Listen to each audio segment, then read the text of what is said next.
Welcome back to Living the Reclaimed Life. I'm your host, Denisha, and I'm so glad you're here. Have you ever noticed how your body seems to carry the weight of past experiences, sometimes even years after that moment has passed? Trauma has a way of getting trapped in us, of showing up in unexpected ways and leaving us wondering how to find release and relief. In today's episode, Dale shares from over 20 years of story work about how our bodies hold on to trauma and how grief can actually be a cleansing gift to our hearts and bodies. This is a powerful conversation that reminds us healing is possible, even in the places that feel stuck.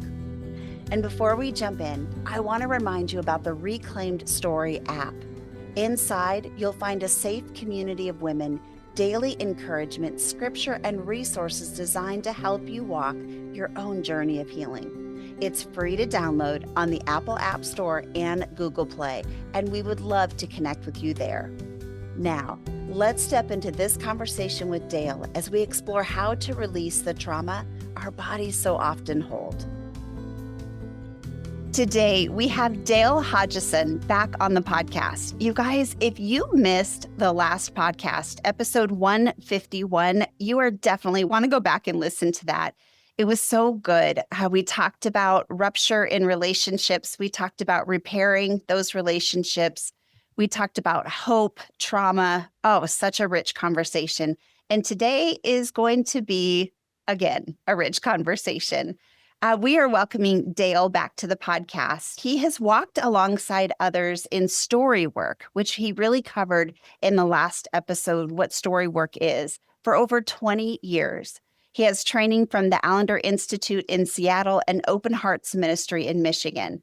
Dale is passionate about creating safe spaces where people can bring their heartache and experience God's healing in community. And as part of the Narrow Gate team in Tucson, he considers it a privilege to witness the power of connection and redemption in people's stories. So Dale, our last conversation was so good. I am really excited about today's as well. Yeah, me too. Can't wait to get rolling here. Yeah, well, thank you for joining us. Thank you for sharing. It's not lost on me that what you offer, not only in these episodes, but with all that you do with the Narrow Gate, what you're offering is because you've experienced it yourself and you've done this hard work. We know that healing from our past trauma is such a journey. And today we're going to talk about trapped trauma and the process of entering trauma stuck in our bodies with connection, hope, and love. So yeah, how do we begin that one? That sounds deep. Yeah. Well, I think I'd like to start just by saying, as you were talking about, the different places people are in this process, how important it is to remember when we're engaging, going from disconnection to connection and going through this process, that any movement forward is monumental. So you've had a lifetime of series of things that have happened and structures and in patterns and themes that have caused harm in your life. And then you to go against that, because I think a lot of times people think they should be farther down the road or they should be something different. And I always look at any movement forward towards grace and mercy, towards connection, towards repair. Any movement is monumental. And we're not here to define where anybody should be. We talked last time about how we don't compare stories, because quite often we do that to not actually engage the pain of our own. So it's a form of contempt towards ourselves. So we're not able to, or do we desire to say you should be in a certain place or not be in a certain place, because you are where you're at. And anything that you do to buck the old system is this huge, huge, monumental thing. And you have to go step by step. You don't get to jump over. It's layer after layer after layer. It's redemption after redemption. It's this process, this journey that's a lifelong journey. And I term these things, when we make connections, when we have repair, when we're able to grieve, those are just these monumental places of growth, but also of redemption. And so I don't ever get tired of redemption.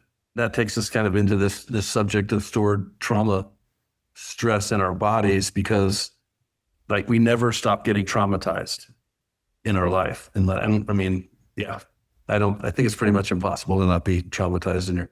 So ongoing trauma work, I think, is imperative to my overall health as a human being, because this stored trauma stress, which sometimes becomes a disorder of the PTSD, but the stored trauma stress causes so many, maybe not causes them, but amplifies or intensifies so many different diseases, mentally, physically, emotionally.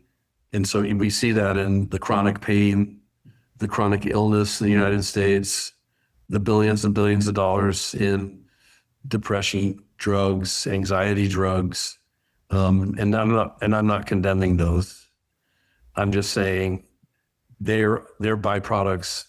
A lot of it's a byproduct of stored trauma stress. And so we just look at this as trauma unaddressed, unentered, stays in your body. And so, and especially we're specifically, this lane is the emotional lane. I mean, like I go to the gym and stuff, and there's trauma stress released and stress released at the gym. There's other avenues to release stress, but they don't affect your heart and they don't affect relationships.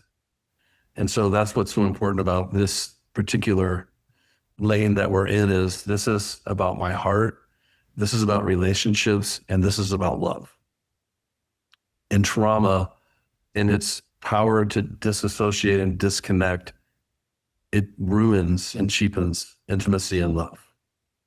And so that's the war that we're against. We're going against it. We're going against that unseen force that's gone on for generation after generation after generation. You know, I kind of have a different view of the generational sin. Like, you don't eliminate generational sin because you can't stop sinning. Like, I view it as generational disrepair. I can disrupt generational disrepair like crazy.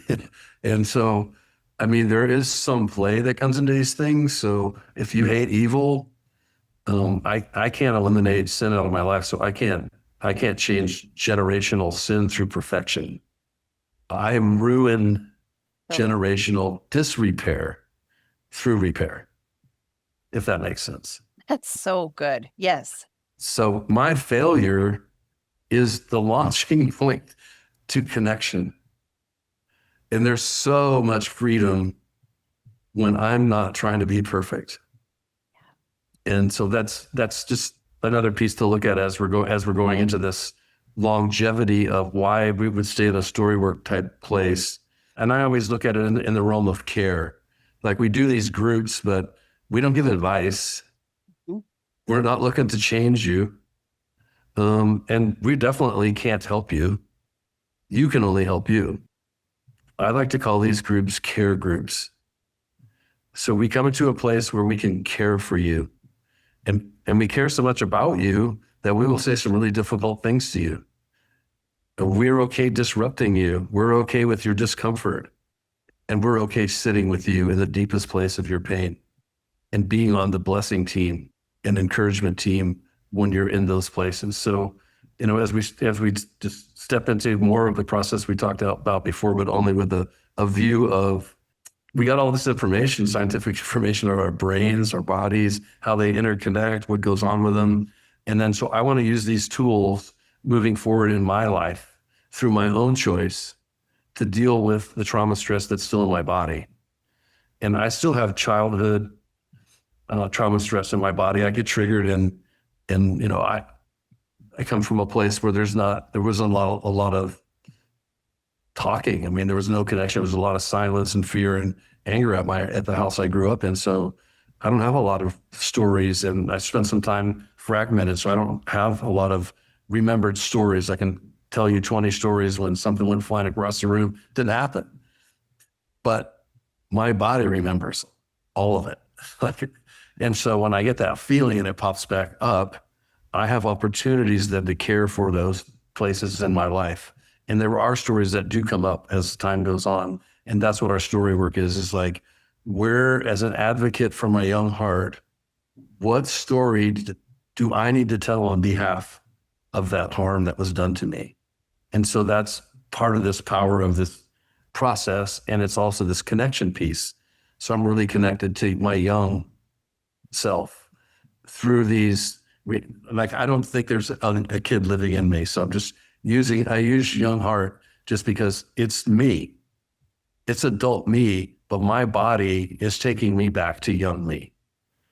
And even, I think we had talked off once before or twice before, but about being in the womb. And my mom was in a place of moving. They moved 5 weeks after I was born from Tucson to Louisiana, and she's 19 with a 1.5-year-old kid. So there was so much anxiety in her blood, and I'm sure depression in her blood and fear in her blood. So when I came into this world, I'm full of cortisol. I'm full of all of the biochemicals created through worry, through depression, and that's how I came into this world, full of all those things.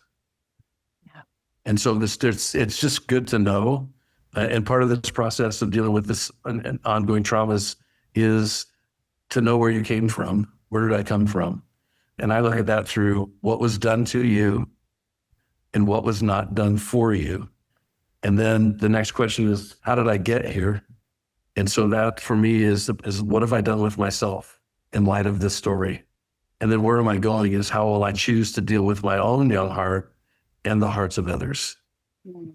And so that's this process that we're in. So it's an ongoing journey, lifelong process of relationship building, of hope, of love, of intimacy that we're trying to engage through these traumatic deals. And it's also, for me, a lifelong journey of moving as much trauma stress out of my body as I can. And one of the aspects of that is that's why I do ongoing story work. I just wrote a new story 2 weeks ago and shared on a Zoom group thing that we had through Open Hearts Ministries. And things came out that were suppressed and shoved down and still disconnected from. So I've been doing this for 25 years, and so I'm still writing new stories. And my young heart has stories that needs to be told, and I get to be the one that tells those stories on behalf of silence, of suppression, of something that was never told, something that was never entered, gets entered. And I got people's eyes and faces and ears, and they're seeing me and they're engaging me, and it's healing. And so that's part of this stored trauma stress removal. I would like to use, for an example, my wife's death process.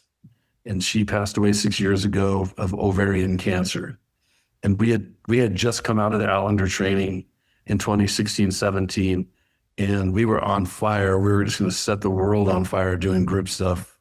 And about 6 weeks after we got back from that, she got diagnosed with stage 4 ovarian cancer.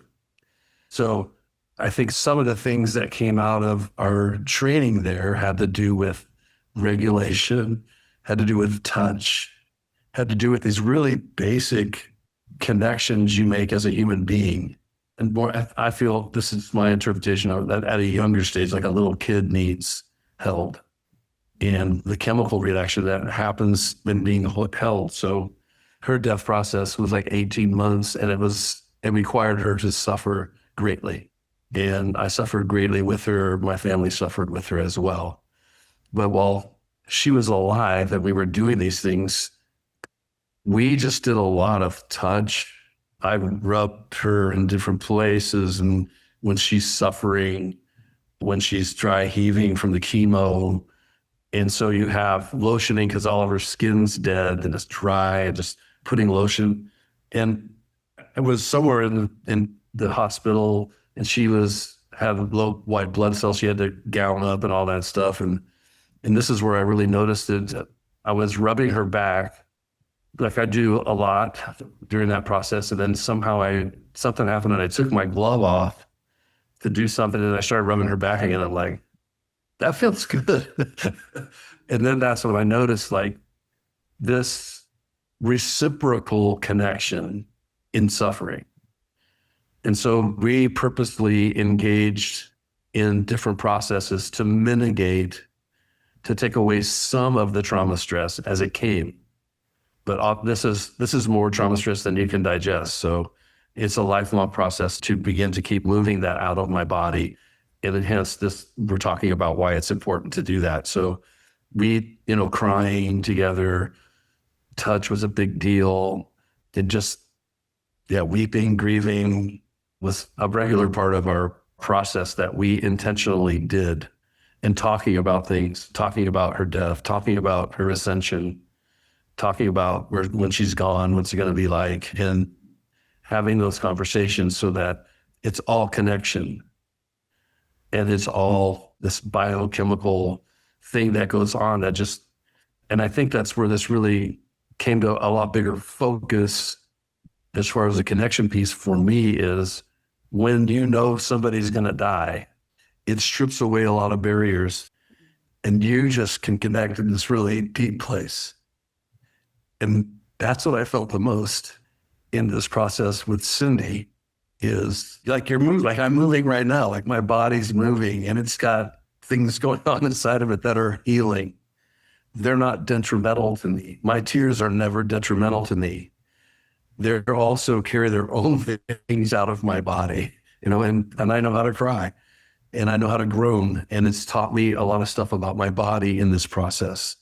It is an ongoing deal. And even in her death process and after she died, I started making markers.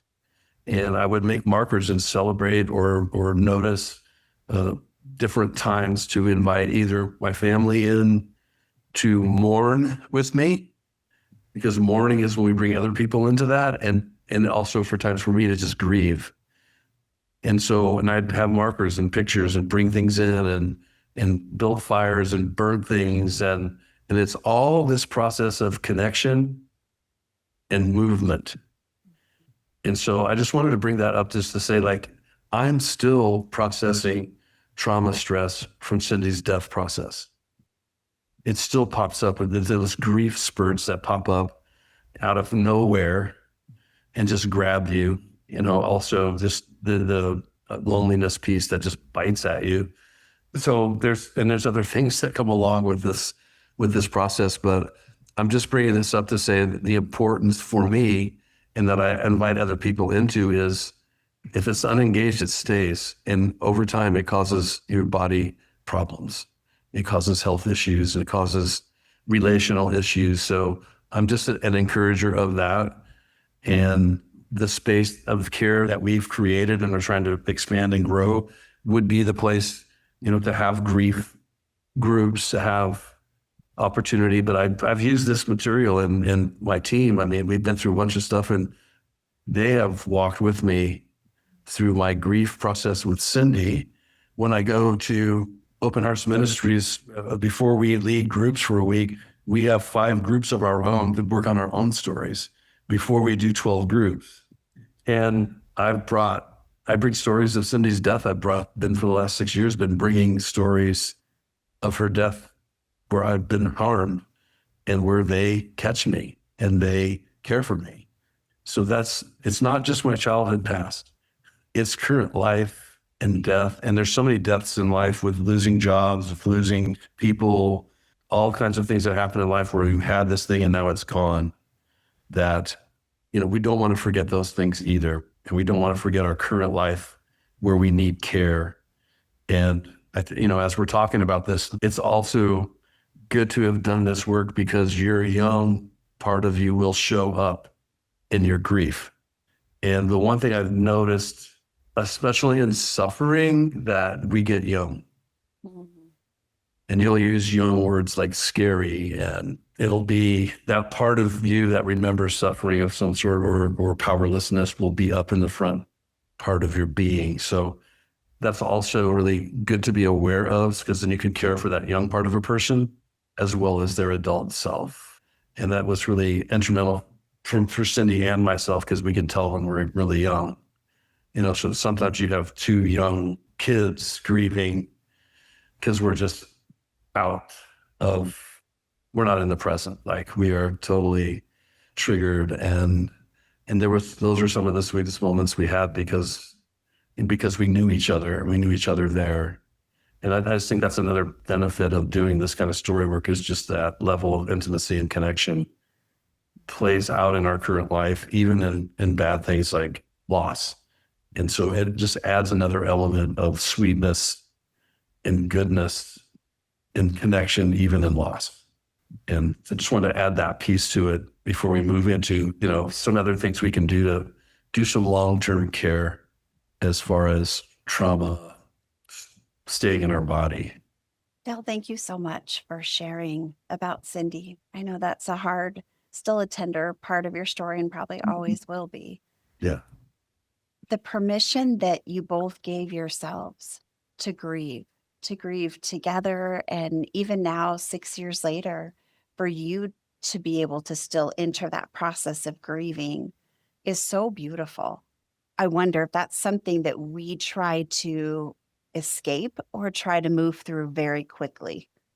I know in the past for me, it's, well, are you done yet? Are you good? You good? You good? Oh, I'm glad you're good. And I'm like, that's interesting. That we tend to rush grief. I think that would be a good way to pass. Yes. As you bring that up, just thinking about if you're not connected, how do you know? Yeah, good point. That's a good point. And so being connected, I know, because I'm opening my heart up to all kinds of different things and that stuff just flows in with it. And, I think one of the things about grief the tears is remembering her. I connect in those tears. They're something that I'm okay with. I'm okay with tears. I'm not trying to avoid them. I want them. Yeah. Because every time, even today, as that little piece comes up, something came up out of me. It left me. And through a connection with Cindy and with my grief, I'm a little bit lighter today, even after that.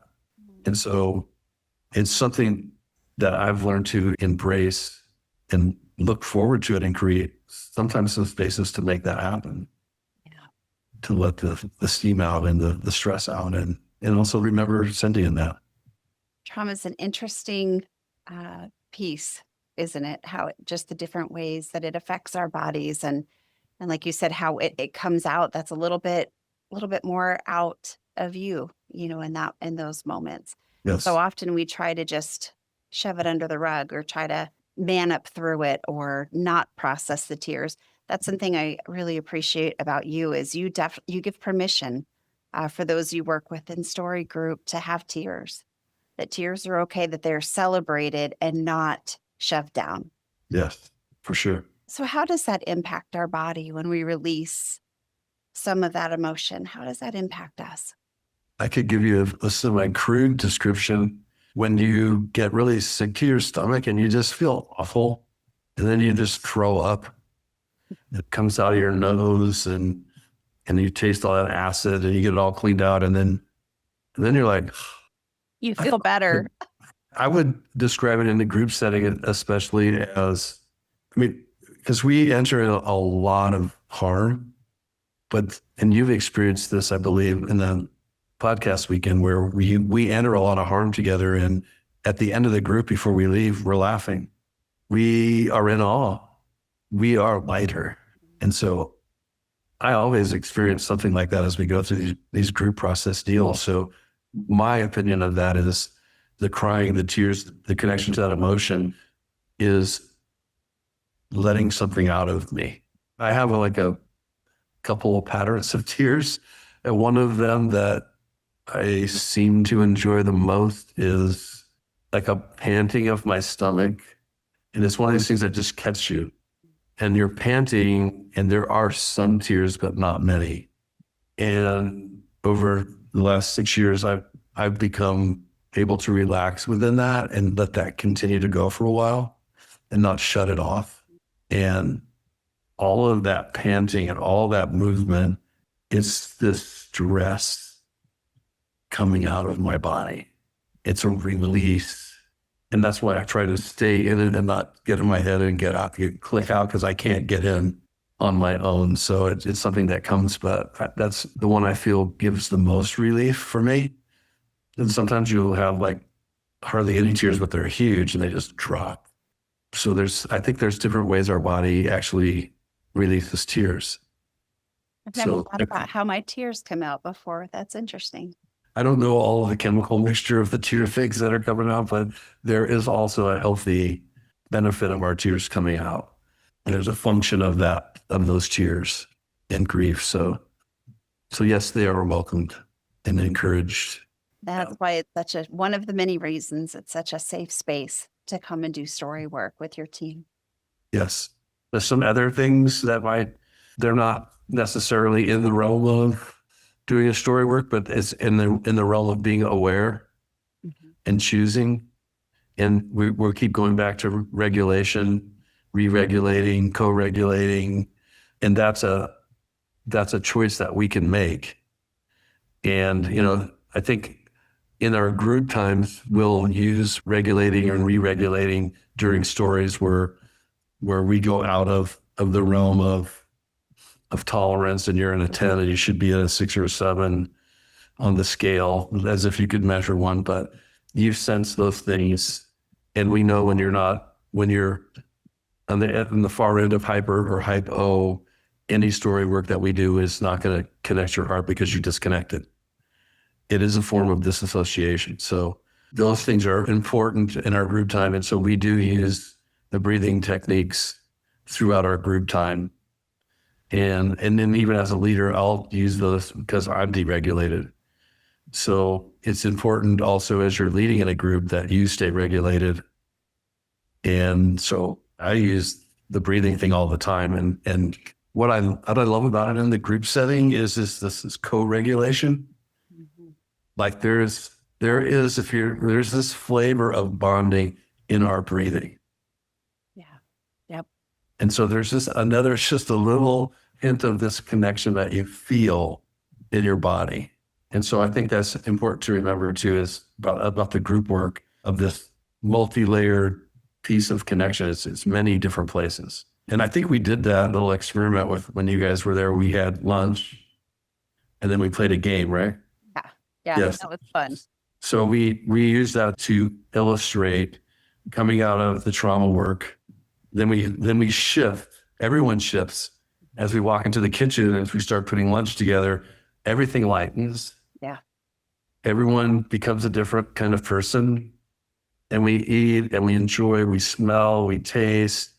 We usually have something that's comfort foodish, so you just feel so good to eat it. And we had hot roasted potatoes. I remember that. And it feels so good to eat it, and we're just aware of this change. Yeah. And then we shifted over, and I think we played a game called Farkle, and everybody became 10 years old. Mm-hmm. It was really just like they were when they were a kid. Yeah. And so it's just a great illustration of how we shift as humans in different situations in different places. So being aware of those gives me more choice in how I care for myself in whatever setting I might be in. And so awareness, again, power, choice. And that's more of this realm of how am I going to care for myself? And that's this stored trauma process. And so like some things that I do would be, like I'm really into essential oils. I make my own lotions. And so I put patchouli in that. And so I reek of patchouli, and I disrupt people with the smell as I go about my business. I do coloring book in the morning, and like ground myself and let my brain re-regulate a bit. Walking, at one point in time, I walked a ton. So my body's moving. And, in some of these movement things like walking, I do like resistance training at the gym. So weights and machines. I do yoga a couple of times a week, and it's like stress relief. But all of those are body connections. And each one of those activities activate different biochemicals that my body receives. So I don't know if you've ever heard people talk about going to the gym, and if, I don't feel like good when I came in, but now that I've worked out, I feel better.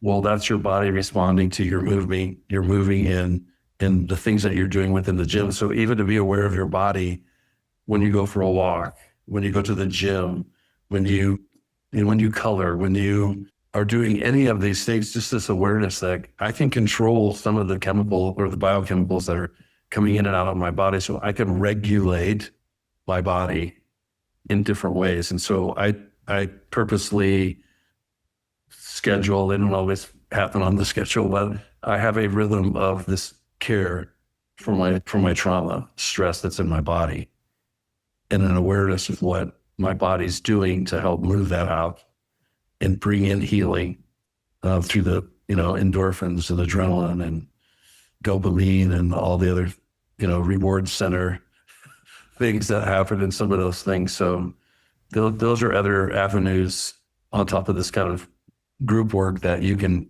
utilize. And again, all of that's about connection. Yeah. Connecting back to yourself and your own body. And what's going on for me in my body. Yeah. It's hard to sit down and color. I just started coloring recently and I love it. And it's hard to sit down and color though, and be making your to-do list for the day, or it's just a really great spot. You're just there. You're trying to stay in the lines. It's just a great way Yes. to help be present in your day. Yeah. I like it. What else? So there's ways that we can move trauma out of our bodies and stress, right? Trauma stress, I believe that's how you refer to it as. I know I've sat with women who say, I haven't had trauma in my life. And the more we dive into their story, and we're not looking for trauma, but the more we dive in, trauma means something different to everybody. Yeah. I don't think, we talk about big T, little t trauma, and, we try to categorize it. What I found in the work that we do with women is that you can't compare for sure, but you almost can't categorize it. You never know how an event, a conversation, a core memory is going to impact your body. Tell us a little bit more about that. How do things get stuck in our body that need to be moved out? Your body reacts to your interpretation. That's a good point. And it releases certain chemicals. And our bodies were made to digest and get those through in little spurts. But when it's ongoing and you never get to rest, we know the word hypervigilance. And most traumatized people, as I look at these things, you have there's emotion going on. Mm-hmm. It's moving in here. It's moving inside your body. So someone who has never been traumatized, and that's what they're saying, but it's going to show up in how they talk about themselves, how their relationships. And I don't get to define. I'm not looking to define small t, big T, other than for safety reasons. If it's big T, and you want to make sure you're really safe around that process, but I don't get to define that. The person defines that. And so I don't have a concern. That's not my concern. How do I care for you? Why are you here? Why are we talking? Well, I wonder why you said that. I wonder where this came from. I wonder why every time you say that, you cringe. I wonder why you keep putting yourself down. I wonder why you hate that person. And our trauma, the effects of our trauma show up in our relationships. And so that's what's so awesome about what you do, is you do stories. You do people, and you have a sense when something's not quite lined up. How do we know that for ourselves? So let's say someone's listening and wondering, I wonder if I should be doing some of that work to move that stress out of my body. How does that show up in ways that we would recognize? Yourself personally? Yeah. Well, it's really hard to see our own structures, our own patterns, our own themes, because we self-justify so much. And so it's much easier to say things and step into other people than it is to step into our own. Okay. That's story work. Yeah, that's why we need group. We need community, and we need people that are honest but kind, and that will say, and the whole thing, this is structured to expose all that. So it's not regular life. Right. Good where point. You can hide behind this, you can hide behind that, and you can excuse your way out. This context is, the curriculum is staged in a way to just unpeel all this. And it's really hard to stay hidden. That's very true, because I believe I tried that a little bit in our podcast weekend a couple years back. I believe I tried that a little bit. Yeah, I do too. Yeah. And it was a beautiful breaking in a way. Yeah. for me to open up, and it's such a safe place. Mm-hmm. So we talked about this in the last episode that we're doing some podcast weekends with you guys at the Narrow Gate. We're joining forces. I'm so excited about that. I love cross-pollination of ministries, and I'm so excited to do that. We are full for that event this fall. But tell us, how do you offer this with the Narrow Gate? I mean, what we're wanting to do, it takes people to do it. And so what we've done over the last 6 years is we've done some journey group with the Open Hearts Ministry. We like to start with that. It's a 12-session program that takes you through your family of origin. And so it's for, it's really, really helpful for people who've never done story work at all. And it's really, really disruptive, but it's basically a doorway in. And so the Allender stuff, the story work goes into more detail about how do we engage the stuff behind what just got opened up. And so we also have a journey book 2, which is we use a body outline. So you lay down and get traced, your body gets traced, and then we put it up on the wall, and then we begin to fill that in through our 12 sessions of different woundings and where you hold that in your body.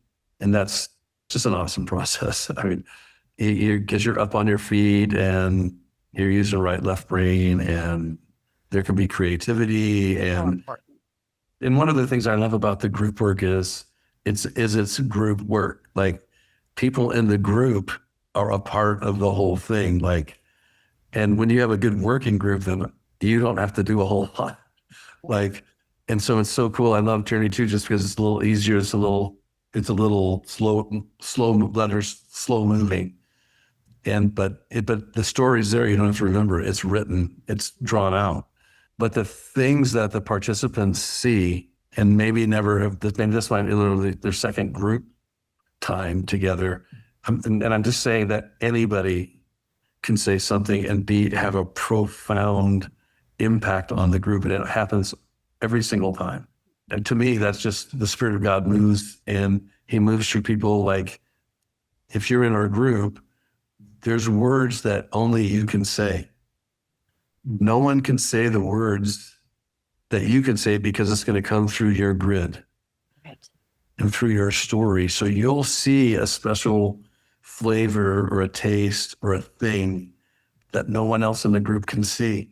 And when you speak it, it's just this dynamic. So we use those 2 processes to bring people into our team. And then our team, the concept behind the Narrow Gate is to care for caregivers. And so as we offer these Journey 1s and Journeys 2s, the leaders that do that will be doing story work. So we've done like Healing the Wounded Heart, a thing called To Be Told, a thing called Story Sage, it's some Allender Center stuff. And now we're using a podcast from Adam Young. It's called The Places We Find Ourselves. And he's got a certain teaching and the podcast, and like we'll be doing this weekend, we'll be doing a thing called The Big Six. And then we'll also be doing a second podcast that's about the U, which about going down to death before resurrection, because everybody wants to jump over. And so how do we get into the death part of the story so that redemption can take place? And so we'll be using that just to, again, build this trust. But so we use podcast stuff to help us as a community. And that's what we're trying to build, a bigger community of leaders, a community of care. So churches, wherever people are traumatized, they don't know what to do with them, could come over and we can offer care to them. That's the goal. That's so amazing. So if people are in Tucson, they can participate in your in-person groups. Let's say someone was in Ohio. Could they still reach out to you and you can connect them with a journey group or Open Hearts Ministry? Yes. And we're beginning to have Open Hearts Ministry. We just did something similar to what we're going to do on a Zoom thing for OHM that we're starting to use to train leaders and invite OHM family into. So we're trying to build this Zoom opportunities that it would do exactly what you're talking about. That's wonderful. That's wonderful. Dale, thank you for, I think I said this last time, but I think about this is thank you for going there. I know Dan Allender says we can't take people farther than we're willing to go ourselves. And you've gone into some depth of your own story and then entering other people's stories. It's not easy work, but it is beautiful. Thank you for all you do. Yes. And if someone wants to connect with you, whether they're in Tucson and going, I want to be in this journey group that you're doing, or whether they're in Ohio, how can they reach you? thetensionofhope.com is our webpage, and you can just leave a message on there, or my email is dhodgeson2@gmail.com. Perfect. And we'll put that in the show notes as well, so everybody can grab that. So get ready. Nice. I think this pokes a place in our lives when we feel stuck as adults, when we feel patterns repeating and want to know how do we get out of this?